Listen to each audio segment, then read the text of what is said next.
+2 second year economics रे थिबा budget एई chapter रे थिबा मोस्ट इंपोर्टेंट 2 मार्किया क्वेश्चन आज डिस्कस करिवु जाके आपनको बोर्ड एग्जाम पई वेरी इंपोर्टेंट। प्रथम क्वेश्चन आसुची बजेट काहाकू कहा जाए। बजेट काहाकू कहा जाए। बजेट सरकार एक गुरुत्वपूर्ण दस्तावेज।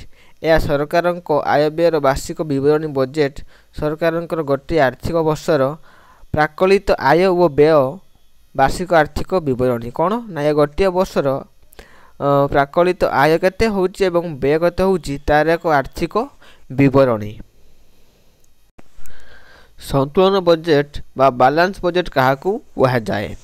जो बजेट प्रस्तावित आय और प्रस्तावित व्यय समान होता है ताकू संतुलन बजेट कहा जाए। ना प्रस्तावित आय होउची एवं व्यय समान होता है ताकू हम कौन कहबा ना संतुलन बजेट कहबा।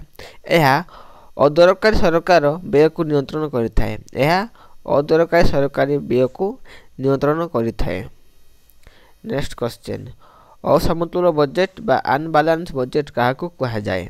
जो बजेट रे प्रस्तावित सरकारी आय और प्रस्तावित सरकारी व्यय समान हुए नहीं ताकू असंतुलित बजेट कहा जाए।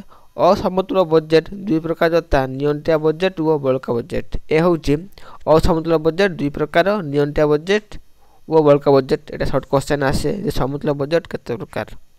नेक्स्ट क्वेश्चन नियंत्रण बजेट बा डेफिशिएंट बजेट काहाकू कहिबा।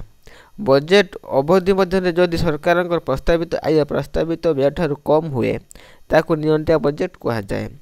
ऋण नूतन मुद्रा सृष्टि पूर्व संरक्षण पांठिर अर्थ प्रत्याहार इत्यादि सहायता सरकार बजेट नियंत्रण भरण करिथाए। नेक्स्ट 53 नियंत्रण बजेट रे दुईटी सुविधा लेख। प्रथम सुविधा होची नियंत्रण बजेट जातीय आय को बहुगुणित करिथाए एवं अवस्थितिगत समस्या दूर करिथाए। नेक्स्ट क्वेश्चन 54 बलका बजेट दुईटी सुविधा लेख। बलका बजेट रे दुईटी सुविधा। यह अवस्थिति नियंत्रण करिथाए। यह अणुत्पाद्य और अनावश्यक व्यय ह्रास करिथाए।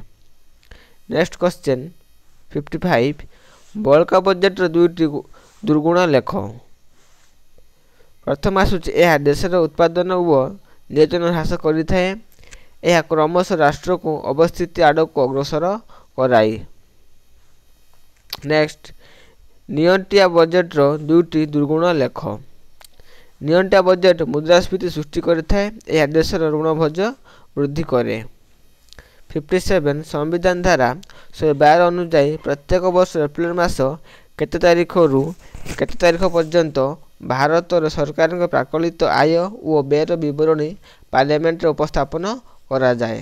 ना यह एप्रिल मास 1 तारीख रु आरंभ होई मार्च मास 31 तारीख पर्यंत चालू रहिथिबा आर्थिक वर्ष निमित्त। नेक्स्ट क्वेश्चन बलका बजेट काहाकू कहा जाए। बलका बजेट काहाकू कहा जाए। जो बजेट राष्ट्र आनुमानिक आय और आनुमानिक व्यय ठारू अधिक ताको बलका बजेट कहा जाए। एठारे सरकार जनसाधारण ठारू जो आर्थिक आदाय करती ताठारू कम व्यय करिथांती। जतिकी आर्थिक आदाय हुए ताठारू कम व्यय करते एटा कौन ना बलका बजेट। धर बजेट कराई 10 टंकार किंतु व्यय होती 7 टंकार 3 टंका कौन है ना बलका हो गला। एटा होची बलका बजेट कहबा। नेक्स्ट क्वेश्चन बजेट नियंत्रण काहाकू कहती। बजेट डेफिशिएंट काहाकू कहती। सरकार को मोट व्यय मोट आय ठारू जो परिमाण रे अधिक ताकू बजेट नियंत्रण कहती। नेक्स्ट क्वेश्चन राजस्व नियंत्रण काहाकू कहा जाए। राजस्व नियंत्रण रेवेन्यू डेफिशिएंट काहाकू कहा जाए। राजस्व व्यय राजस्व आय को बाद देले जो अतिरिक्त राजस्व व्यय देखा जाए ताकू आमे नियंत्रण बजेट कहबा। या थिला आपनको बजेट चैप्टर रो 2 मार्किया क्वेश्चन जहाँ हम डिस्कस कर साची। एपर वीडियो पाइबा पई चैनल को लाइक शेयर एवं सब्सक्राइब करंतु। सब्सक्राइब करिया फल रे मु जो वीडियो अपलोड करिबि आपन मन प्रथम नोटिफिकेशन पाई परिबे। तेणु चैनल को सब्सक्राइब करंतु। धन्यवाद।